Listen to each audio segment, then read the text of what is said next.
Hello everyone, welcome back to my channel. I'm Bill. We're going to be in the 3rd edition Player's Handbook from D&D. We are going to look into arcane spells because we're continuing the War Magic series. We're still on 1st level arcane spells. The reading just ate up more time than what I was thinking it was going to do. So I'm going to break these arcane spells down into a lot shorter videos in the sense of we did abjuration spells last video. We're going to do conjuration spells this video. So I'm going to skip grease, which is the first one, because that was the last spell I covered last video before I decided to do it this way. But we'll start with Mage Armor, we'll cover Mount, Obscuring Mist, Summon Monster 1, and Unseen Servant.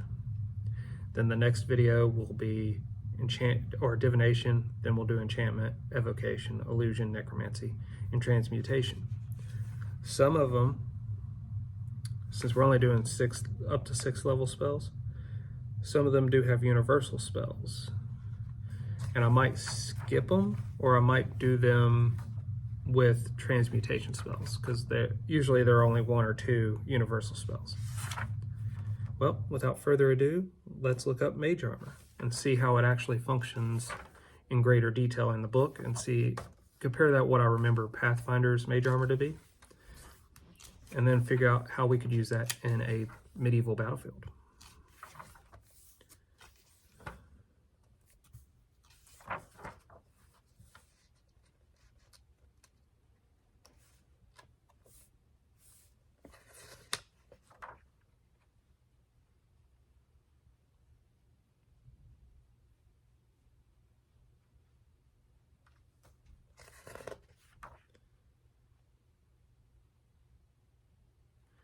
Mage Armor.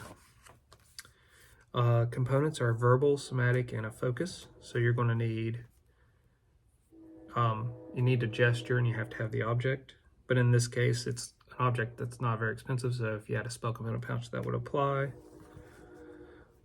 Casting time is 1 action, so a standard action.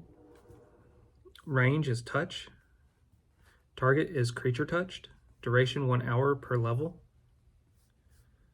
Saving throw, will negates. Spell resistance, yes, harmless.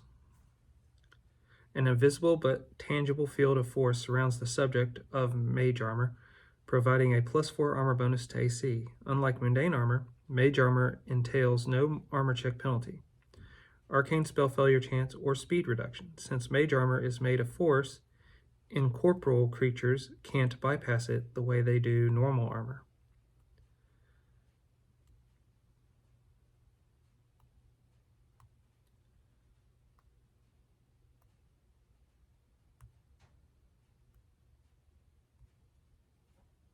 Okay, how I'm reading this is different than how it plays out in 3.5 and Pathfinder. How I originally remember this is it didn't stack with armor, which it has to be a 3.5 rule because I played a lot of games in 3.5. And whatnot. So with this, it looks like it would stack because it doesn't say it doesn't.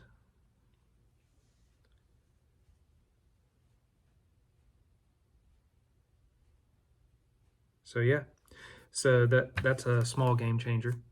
If we want to incorporate that into Pathfinder, we can take out the fact that if they can't stack, that now they can. And then if your soldiers can activate that, their armor class jumps by 4. That would make it a lot harder to hurt, and it would last for 1 hour per level. So assuming they made it for the minimum 1 hour, it's still an hour of combat with a higher AC than your enemies. That would be very good to activate in a phalanx formation or a strike force right before they make their attack.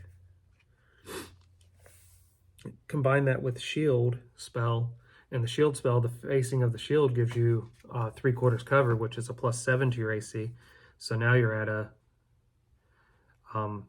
11 AC bonus higher than what you were previously. That can become very hard to deal with. I like it. I like it a lot.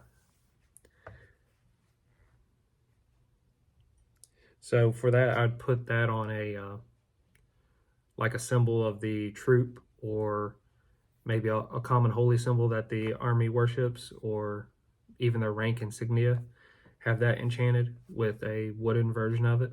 And when they touch it and activate it, it disintegrates the insignia because it activated the spell, because it's a one-use item.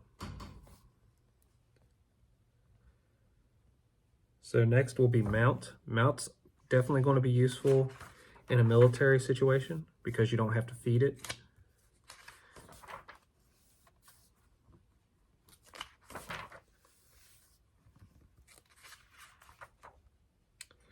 Okay, components are verbal, somatic, and material. The material is a bit of horsehair. So if you have a spell component pouch, you pretty much could say you have it, especially if it's on your spell list. Casting time 1 full round. Range close 25 feet plus 5 feet per 2 levels. Effect 1 mount. Duration 2 hours per level. No saving throw, no spell resistance. You summon a light horse or a pony, your choice, to serve you as a mount. The steed serves willingly and well. The mount comes with a bit and bridle and a riding saddle.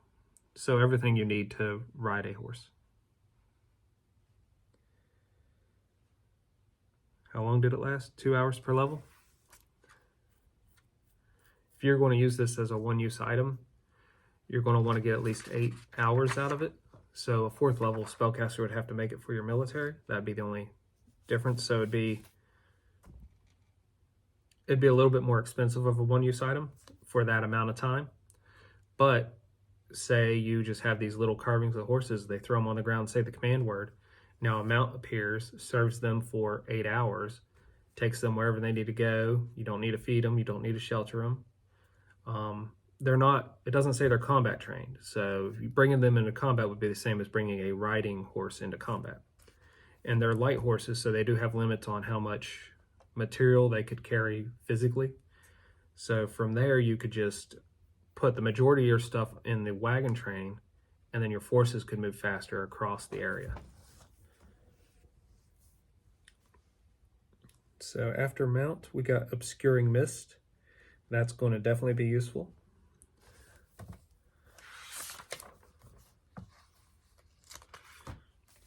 Okay, verbal and somatic is the components needed to cast it. Casting time 1 action, range 30 feet. A cloud centered on you spreads 30 feet and is 20 feet high. Duration 1 minute per level, so 10 rounds per level. A misty vapor arises around you. It is stationary. Once created, the vapor obscures all sight, including dark vision, beyond 5 feet. A creature 5 feet away has 1/2 concealment. Attacks have a 20% mischance. Creatures further away have total concealment, 50% mischance, and the attacker cannot use sight to locate the target. A moderate wind of 11 plus miles per hour, such as from the gust of wind spell, disperses the fog in 4 rounds.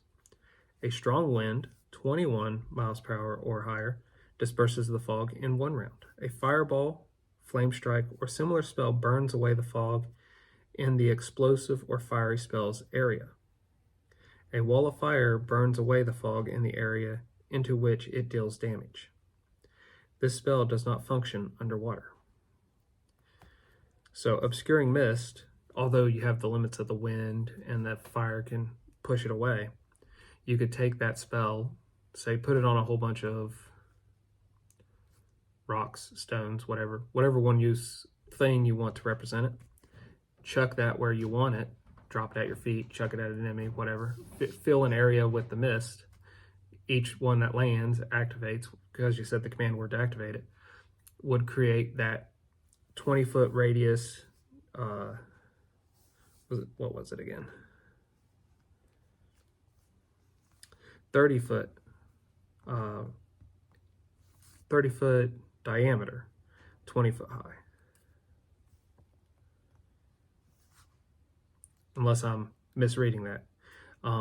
So you get a bunch of those out and you could create a wall of mist that the enemy can't actually see you from. You could use that for a retreat too. You could drop in the mist, although those that are directly in the melee combat wouldn't benefit from it until they started pulling away. It's still, the rest of them can't see what's going on at that point. So obscuring mist is definitely a good battlefield spell. as long as you don't end up in the bad conditions of high winds or lots of fires going on. Summon Monster 1. Summon Monster 1 is going to be a good one, but let's see if it's any different than Pathfinder. I don't think so. I think they kept that spell pretty much the same.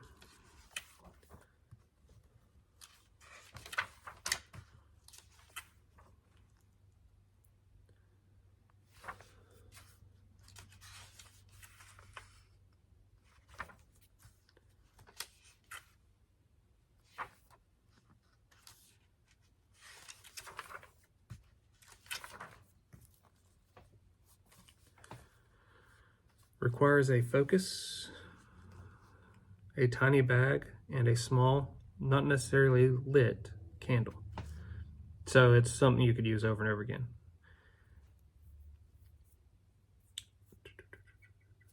Casting time's 1 full round.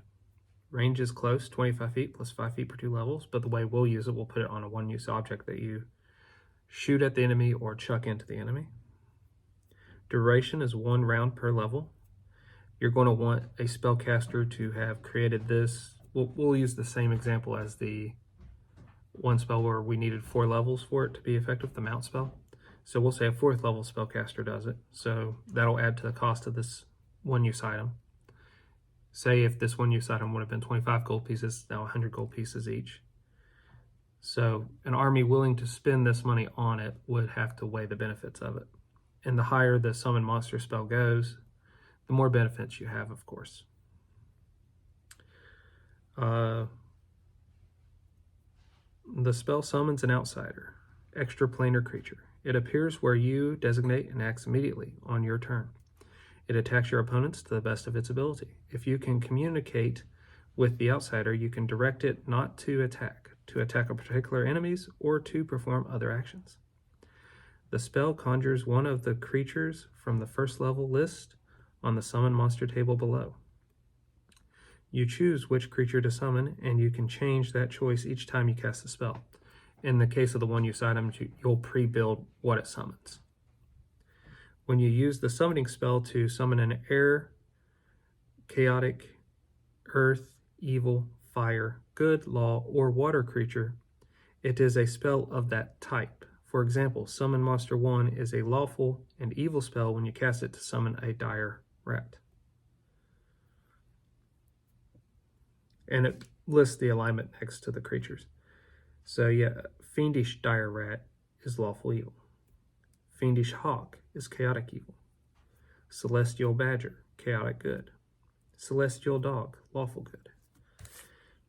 But imagine a bunch of these creatures appearing in the middle of the enemy formation. The amount of chaos that can cause as, say, the celestial dogs start biting. Say the fiendish dire rats start attacking.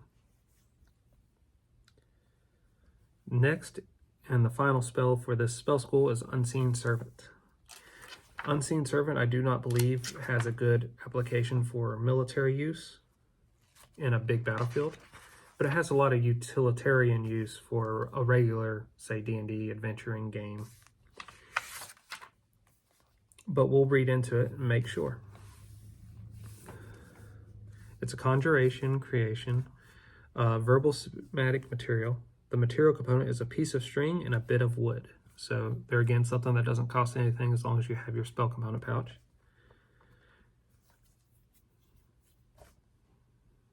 The duration of the Unseen Servant is 1 hour per level.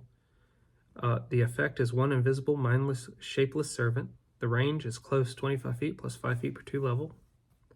And it takes 1 action to cast the spell. The Unseen Servant is an invisible, mindless, shapeless force that performs simple tasks at your command. It can run and fetch things, open stuck doors, and hold chairs, as well as clean and mend. The servant can perform only one activity at a time, but it repeats the same activity over and over again if told to do so, thus allowing you to command the servant to clean the floor and then turn your attention elsewhere. As long as you remain within range, it can open only normal doors, drawers, lids, etc. that has an effective strength score of 2. so it can lift 20 pounds and drag 100 pounds. It can trigger traps and such, but it can exert only 20 pounds of force, and thus is not enough to activate certain pressure plates and other devices. Its speed is only 15 feet. The servant cannot attack in any way. It is never allowed an attack roll. It cannot be killed, but it dissipates if it takes 6 points of damage from an area attack. It gets no saves against attacks. If you attempt to send it beyond the spell's range, measured from your current position, the servant ceases to exist. So I do have a few uses of it that I can think of now. Well, for one, it can drag 100 pounds. So you can use that to trigger traps that it can only exert 20 pounds of force on, because now it's dragging something that's 100 pounds onto that. So certain trigger plates that require 50 pounds, 75 pounds, 100 pounds to trigger, if it can drag a 100-pound object, it can trigger it. In addition, even though it can't make attack rolls, it can carry flaming stuff, and it could carry oil. So you could have both of those go towards the enemy. If it exits the spell range, which is only 25 feet plus 5 feet per your level, so you're going to have to be close to the enemy anyways, but if it exits the spell range, and say it has a lit torch and a flask of oil, the flask of oil drops and the lit torch drops. Assuming the torch doesn't go out, because there are rules for dropping a torch, if the torch doesn't go out, the oil can be lit from the torch falling and the flask of oil breaking. So you can use it to attack a little bit. Now, would this be very effective militarily wise? Only if you're playing into the ghost aspect, because this is an unseen servant. So very superstitious enemies it might work against for 1, maybe 2 small fights. So I'm thinking like orcs and goblins and stuff. But other than that, I don't see this being that useful for a big battlefield. I just thought of some very creative ways to use it, though, as I read that. So another reason why we're reading all these. Well, let me know what you thought about these spells. If there's any other creative ways you have to use these spells for a medieval battlefield, put it in the comments below. If you have creative ways to use these spells in an adventure for just your regular PCs or NPCs, put that in the comments below too, because I'm just curious. Well, until we all game again, guys.